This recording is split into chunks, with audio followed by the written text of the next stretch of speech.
hubieran podido limpiar por completo, entonces no habrían dejado de ofrecerlos, porque los adoradores se habrían purificado una sola vez y para siempre, y habrían desaparecido los sentimientos de culpa.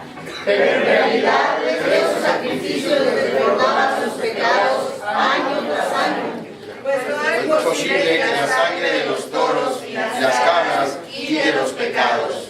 Por eso, cuando Cristo vino al mundo, le dijo a Dios: no quisiste sacrificios de animales ni ofrendas por el pecado, pero me has dado un cuerpo para ofrecer.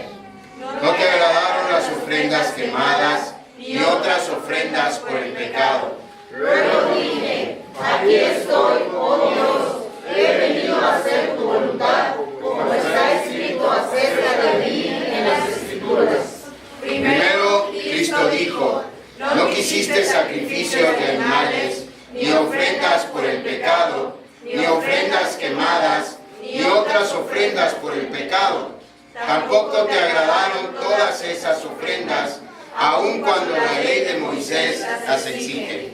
Luego dijo: aquí estoy, he venido a hacer tu voluntad, declarando el pacto para que se juro entre en vigencia. La voluntad de Dios fue que el sacrificio del cuerpo de Jesucristo nos hiciera santos una vez y para siempre. Amén. La palabra de Dios utilizada por la anticipación, por la curiosidad, por la alegría de saber que antes que termine esa noche o al día siguiente, en el caso de nuestros niños, vamos a recibir regalos de la gente que nos ama. En la mayoría de nuestros hogares esto se ha convertido en una tradición, igual que asistir al templo en el culto de Nochebuena, para después cenar en familia, cada uno de acuerdo a nuestras posibilidades, pero es una tradición que las familias tratamos de juntarnos ese día para cenar. Si bien es cierto que nadie sabe la fecha exacta del nacimiento de nuestro Señor, los cristianos apartamos un día en el calendario cada año para celebrar el hecho histórico de su nacimiento. Y pensando en eso, quisiera que reflexionáramos acerca de una pregunta. ¿Qué estaba sucediendo en el cielo la primera Nochebuena? ¿Qué estaba sucediendo en el cielo en la víspera de la primera Navidad? Ya oraron ustedes para que Dios los bendiga. Ahora déjenme orar a mí para que el Señor me ayude a explicar bien lo que tengo que explicar. Sabemos lo que sucedió en la tierra antes, durante y después de Navidad.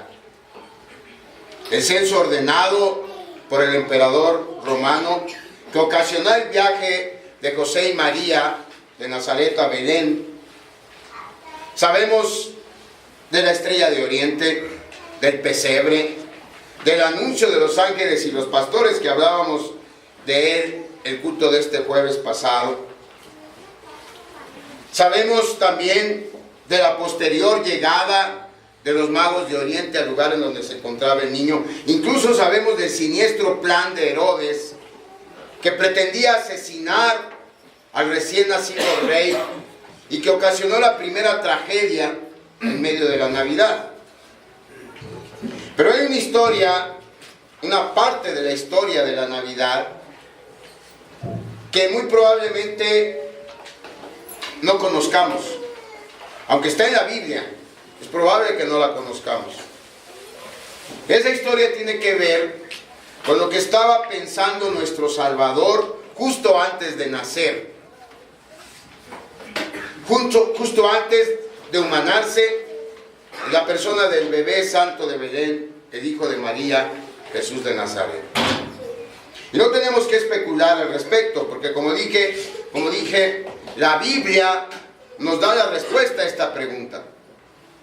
Si queremos saber qué estaba pensando el Señor Jesús antes de venir a este mundo, solamente tenemos que leer los versículos 5 al 7 de Hebreos 10, en la lectura que acabamos de hacer. Porque en esos versículos de Hebreos 10 del 5 al 7 encontramos una oración que el Hijo de Dios estaba haciendo justo antes de nacer humanamente como el bebé Jesús. Es una declaración del eterno y unigénito Hijo de Dios, justo cuando estaba saliendo de las puertas del cielo y entrando a este mundo a través del vientre de María. En los evangelios leemos la historia de la Navidad mediante los relatos que hacen Mateo y Lucas de él. Es decir, nosotros tenemos conocimiento de la historia de Navidad a través de lo que pudieron investigar Mateo y San Lucas. Pero en el pasaje de Hebreos 10, y específicamente en los versículos del 5 al 7, encontramos la historia de la Navidad de acuerdo a Jesús, su principal protagonista. Fíjese, esto es lo que estaba pensando nuestro Señor hace más de 2000 años en la primera Nochebuena. Un pensamiento que primero profetizó David en el Salmo 40. Versículos 5 al 7, si usted busca en el Salmo 40, son los mismos. Es una profecía que hizo David miles de años antes. Y después el autor de Hebreos la aplica correctamente para que tengamos una idea clara de lo que había en la mente de Cristo justo antes de iniciar su ministerio terrenal. Sigan la lectura, por favor, ahí en sus boletines. Hebreos 10 del 5 al 7. Por eso, dice la Biblia, cuando Cristo vino al mundo, le dijo a Dios: no quisiste sacrificios de animales ni ofrendas por el pecado, pero me has dado un cuerpo para ofrecer. No te agradaron las ofrendas quemadas ni otras ofrendas por el pecado. Luego dije: aquí estoy, oh Dios, he venido a hacer tu voluntad, como está escrito acerca de mí en las Escrituras. Este pasaje nos enseña cuando menos tres cosas. Primero, que la existencia de Cristo no comienza en Belén el día de Navidad. Antes de venir al mundo, Cristo ya existía. Miren cómo empieza el versículo 5. Por eso, cuando Cristo vino al mundo, le dijo a Dios. ¿Ven? Antes de venir al mundo, Cristo dijo. Y para decir, obviamente tenía que existir. Lo que se conoce en teología como la economía de la Trinidad o el consejo de la Trinidad. El Padre, junto con el Hijo y el Espíritu Santo, acordaron que el Hijo vendría a este mundo en el tiempo exacto a redimir a su pueblo. Y cuando ese tiempo se cumplió en Navidad, el Hijo de Dios se humanó e inició el rescate de su pueblo. Pero Él existía desde siempre. Él es eterno, junto con el Padre, junto con el Espíritu Santo. Por eso, si usted lee Juan 1, versículo 1, usted va a leer así: en el principio era el verbo se refiere al Señor Jesucristo. Y el verbo era con Dios, y el verbo era Dios. Y si no le queda claro, el mismo Señor Jesús, en uno de los evangelios, en el evangelio de Juan, en el capítulo 8, en el versículo 58, Él mismo dice: de cierto os digo, antes que Abraham fuese, yo soy. Hay muchos misterios acerca de este hecho maravilloso de la encarnación del Hijo de Dios. Pero algo muy importante que no se nos puede olvidar es que la Navidad marca el nacimiento de Jesús, aunque no de ninguna manera marca el inicio de su existencia. Él ha existido siempre. Su nacimiento, repito, es solo el inicio de su ministerio terrenal. Y eso es lo primero que este pasaje nos enseña. Primero, Cristo ha existido siempre. En segundo lugar, ¿a qué vino Jesús? ¿Por qué se humanó la segunda persona eterna del Hijo de Dios? en la persona de Jesús de Nazaret. Él vino a pagar por nuestros pecados. En el mismo versículo 5 leemos lo que dijo Jesús. El versículo inicia diciendo: por eso cuando Cristo vino al mundo le dijo a Dios. ¿Qué le dijo a Dios? No quisiste sacrificios de animales ni ofrendas por el pecado. Por siglos los sacerdotes de Israel habían ofrecido toros y corderos y cabras para pedir perdón por los pecados. Y aunque era una orden dada por Dios, hay una verdad acerca de estos sacrificios que está señalada en el versículo 4 de nuestro pasaje.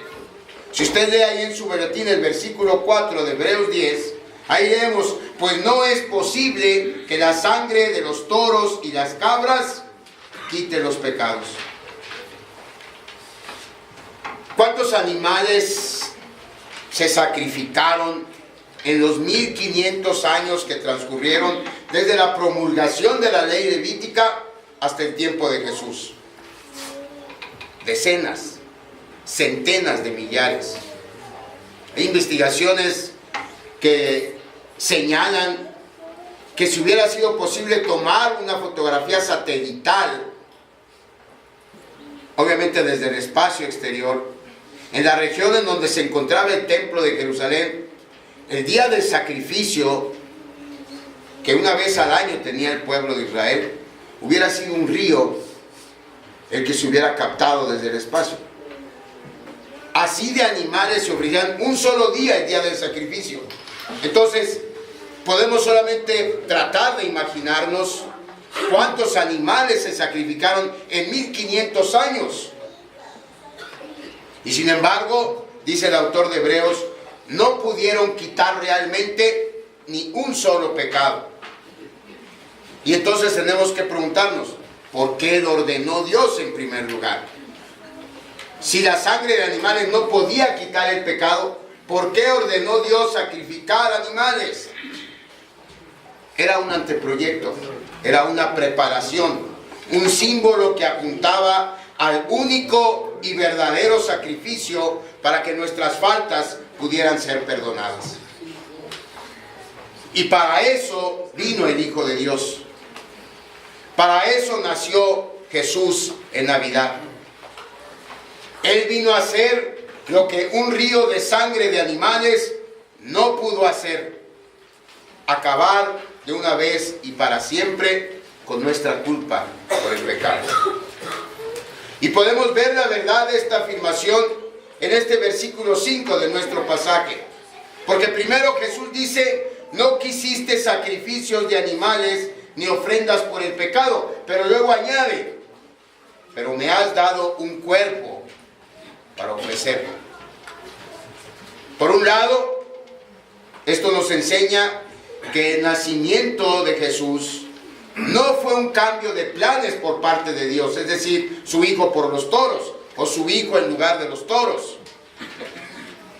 Fue el cumplimiento de todas las promesas de salvación hechas a su pueblo en el Antiguo Testamento. Eso es lo primero que señala. Y en un nivel más profundo nos enseña que su cuerpo fue preparado para él, para que años más tarde lo ofreciera como el único sacrificio por el pecado al morir en la cruz del Monte Calvario. Una verdad que es muy difícil de asimilar, a menos que entendamos la justicia de Dios. Una justicia perfecta